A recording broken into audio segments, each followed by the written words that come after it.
Cerita novel romantis. Gadis simpanan sang tuan. Bab 43. Makanan terlezat sang suami. Albert tak berhenti tersenyum-senyum, membayangkan sang istri yang tengah mengenakan pakaian kesukaannya itu. Rasa sabar itu semakin menipis. Albert kembali menatap layar komputer, ingin cepat-cepat menyelesaikan pekerjaannya dan memakan sang istri secepatnya. Sedangkan Juna yang merasakan lapar, melangkah ke arah sang tuan. "Tuan, apa Anda tidak berniat untuk makan malam dulu?"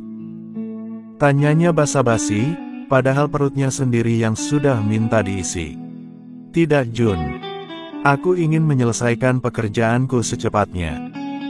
Makanan di rumah terdengar lebih mempesona," balas Albert tanpa mengalihkan pandangan matanya. Sedangkan ke-10 jari itu sibuk menekan keyboard. Juna menelan salivanya.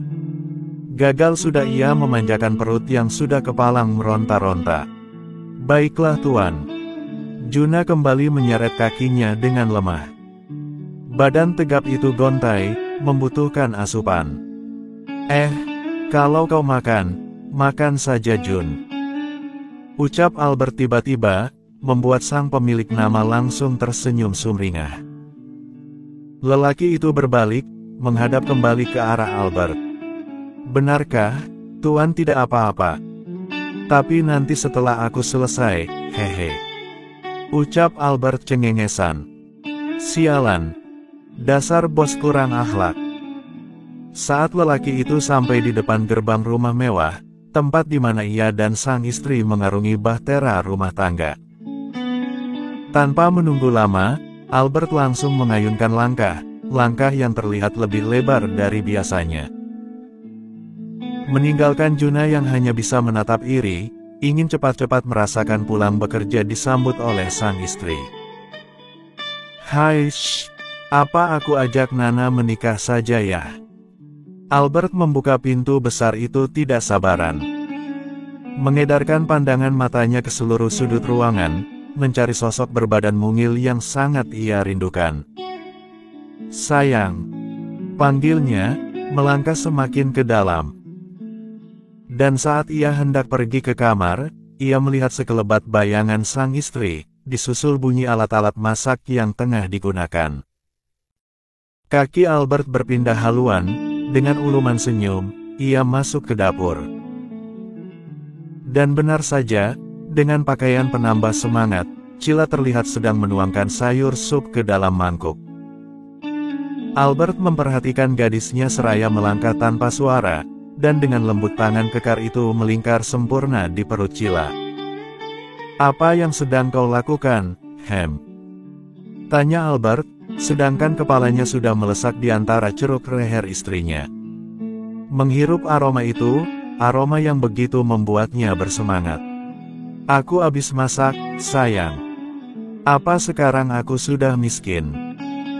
Mengecup-ngecup tengkuk Cila, sedangkan tangannya sudah traveling kemana-mana. Mendengar itu, Cila terkekeh. Mengingat percakapannya dulu saat Albert bertanya apa ia bisa memasak. Dan jawabannya tidak, karena ia akan menjadi istri orang kaya. Tetapi sekarang, gadis itu malah belajar memasak agar suaminya senang. "Sayang, hentikan. Sayang harus makan nasi dulu, baru memakanku," pekik Cila, saat ia merasakan jari sang suami, sudah mulai ribut sana-sini. "Tapi aku sudah tidak sabar ingin memakanmu, Hani." Tak mengindahkan perkataan Cila, Albert justru mengangkat badan mungil itu, dan mendudukkannya di atas meja. Lelaki itu sudah ingin meraih biar sang istri, tetapi secepat kilat Cila menahan dadanya. Cila melirik ke samping, dan mereka berdua mendapati Rani masuk tanpa mengeluarkan suara. "Cek." Albert berdecak keras, karena pekerjaannya tertunda. "Maaf, Tuan. Saya tadi tidak sengaja, saya kira Tuan belum pulang, saya kesini berniat membantu Nona untuk menyiapkan makan malam," ucapnya menunduk, sadar kalau Albert merasa kesal dengan kehadirannya. Kalau kau niat membantu, harusnya kau datang dari tadi, tidak di saat-saat seperti ini. Cetus Albert mengarahkan pandangan tajam itu ke tembok, tidak berniat sedikitpun melihat wanita lain, hanya sang istrilah yang ada di matanya. Sayang, tidak perlu marah-marah, kita bisa melanjutkannya nanti. Cila meraih tangan kekar itu, lalu mengecupnya bergantian. Sekarang, ayo kita makan. Masakan pertama istrimu. Albert menghela nafas, mencoba untuk tenang demi sang istri yang sudah susah payah menyenangkan hatinya. Lelaki itu mengusap puncak kepala Cila, dan meninggalkan kecupan singkat di sana.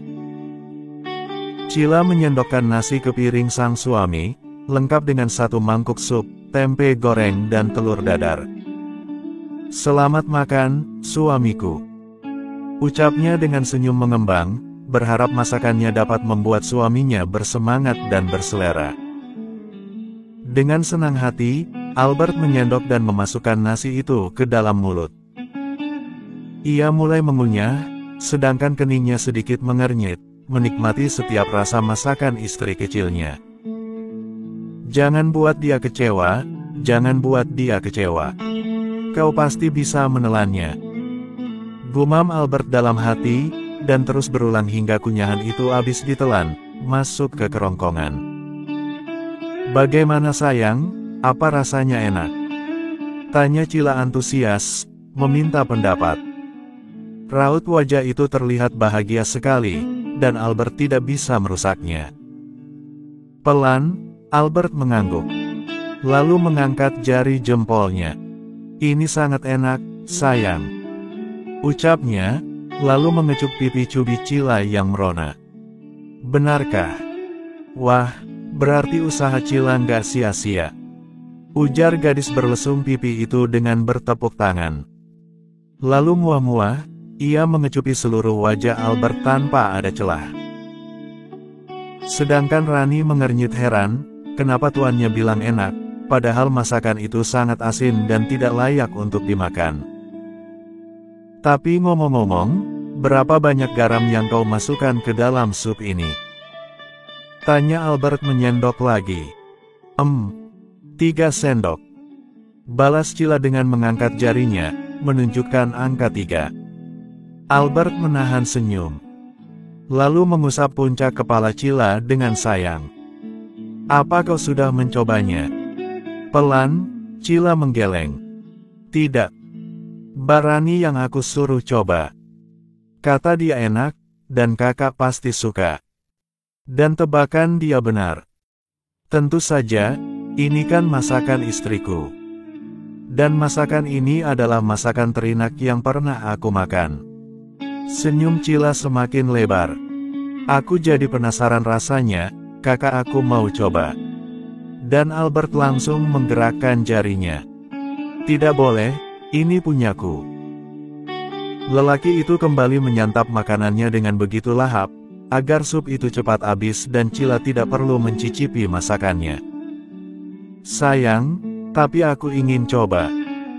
Merengek, menarik-narik baju kemeja Albert.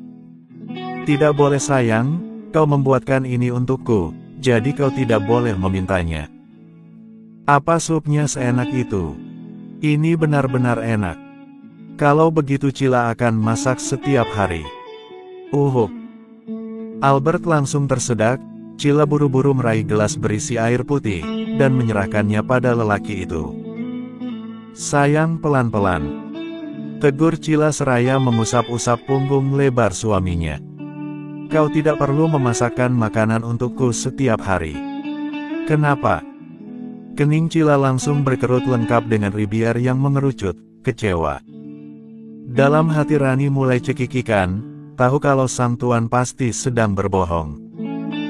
Sayang, aku tidak mau kau kelelahan. Kau cukup kelelahan meladeniku di tempat arena tidak perlu lelah untuk memasak makanan. Mendengar itu, Cila tersenyum malu-malu, lalu memukul dada Albert dengan keras. Kakak ada Mbak Rani, aku malu.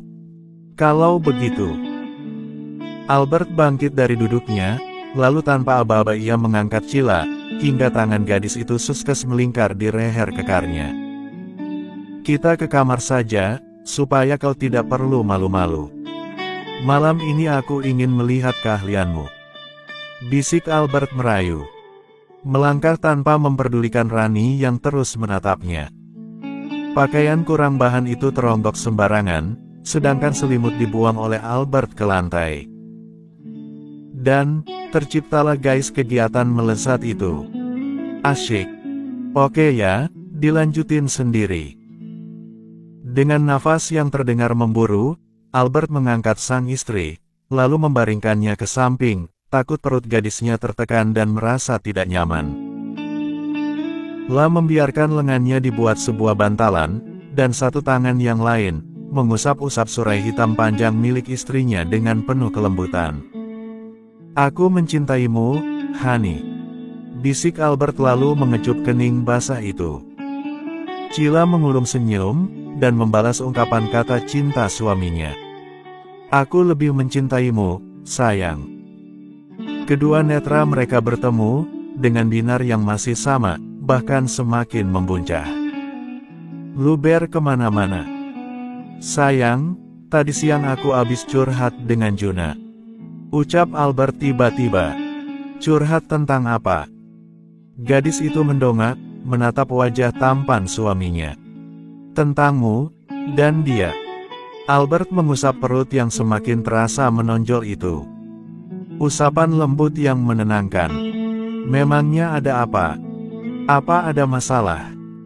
Rancau Cila, takut terjadi sesuatu dengan kehamilannya. Sebelum menjawab, Albert meraih jemari lentik itu, berulang kali ia mengecupinya.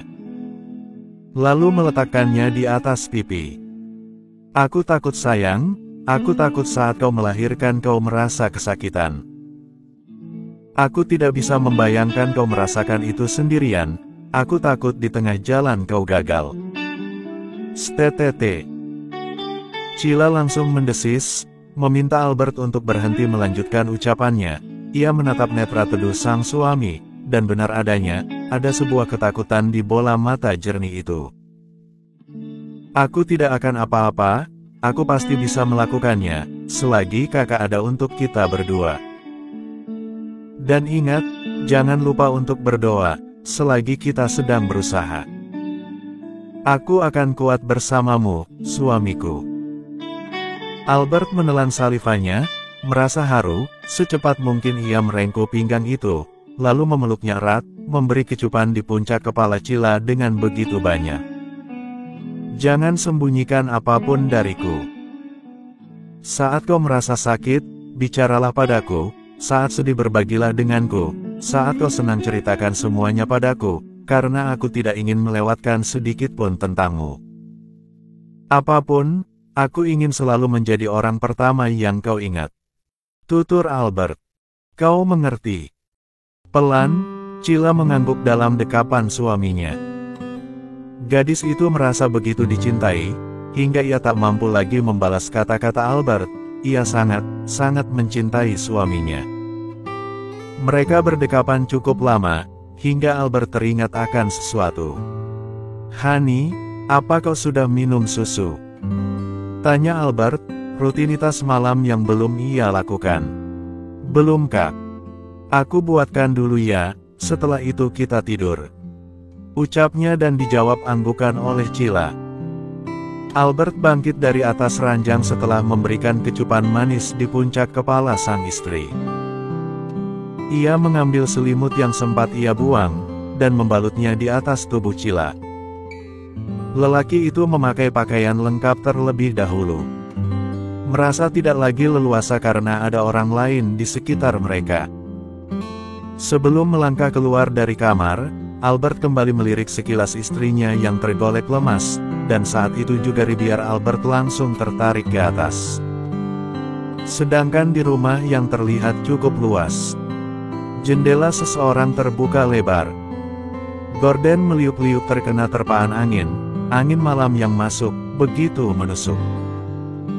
Tetapi seolah kulit itu adalah kulit baja, Juna hanya bergeming di tempatnya. Setelah siang tadi ia memberikan wejangan pada sang tuan. Malam ini malah dirinya yang diliputi kegalauan. Telepon tidak ya? Sedari tadi hanya kalimat itu yang ia tanyakan pada diri sendiri. Ia ingin mengungkapkan apa yang ia inginkan, tetapi ada rasa takut juga tentang penolakan. Juna bangkit, ia mondar-mandir di depan jendela seraya menggenggam benda pipi tersebut. Waktu terus bergulir, tetapi lelaki itu belum menemukan jawaban. Telepon sajalah. Akhirnya dengan gerakan cepat, ia mencari daftar nama teristimewa di buku kontaknya. Tanpa rasa sabar, lelaki itu menekan ikon calling, hingga panggilan itu berdering. Nana yang sudah ke alam mimpi begitu merasa kesal, karena ponselnya terus mengeluarkan bunyi yang membuat tidurnya tidak nyaman.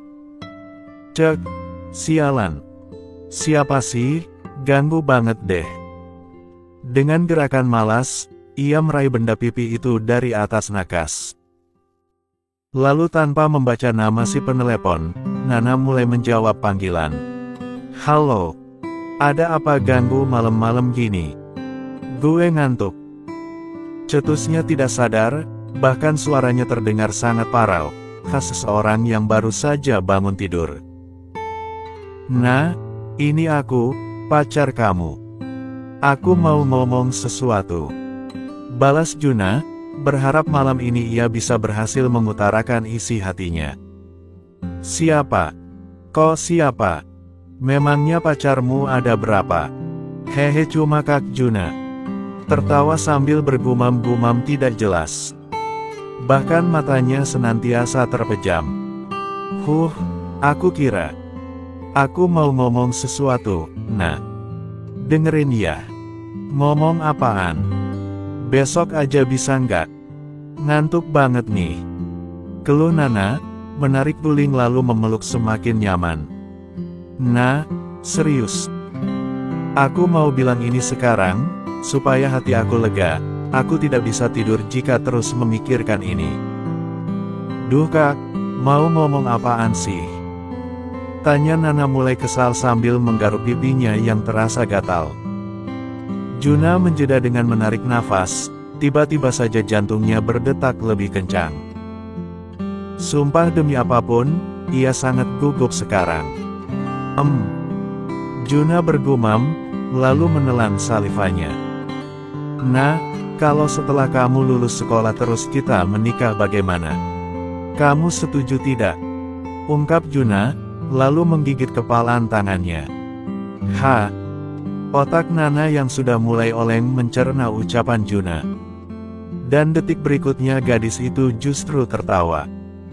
Hahaha, jangan ngaco deh, garing banget bercandanya. Nah, aku serius. Ucap Juna dengan suaranya yang terdengar tidak main-main. Ia ingin segera mempersunting Nana. Di samping umurnya yang tidak lagi muda, sang ibu juga sudah beberapa kali mendesaknya untuk cepat-cepat menikah. Enggak, gue enggak percaya. Lo pasti bukan Kak Juna. Lo penipu iya kan? Nana, ini beneran aku. Pacar kamu. Mulai menarik otot. Atau gue lagi mimpi? Gumam Nana seraya mengelap pinggiran mulutnya yang terasa basah. Dan gumaman itu masih terdengar oleh telinga Juna. Nah, kamu nggak lagi mimpi, sayang. Ini nyata. Wah, tambah parah pakai nyebut sayang-sayang segala. Gue jadi nebak kalau ini salah sambung. Ini beneran aku loh. Bodoh amat, gue nggak kenal. Bye. Lalu tut. Nah, Nana. Lanjut ke bab 44.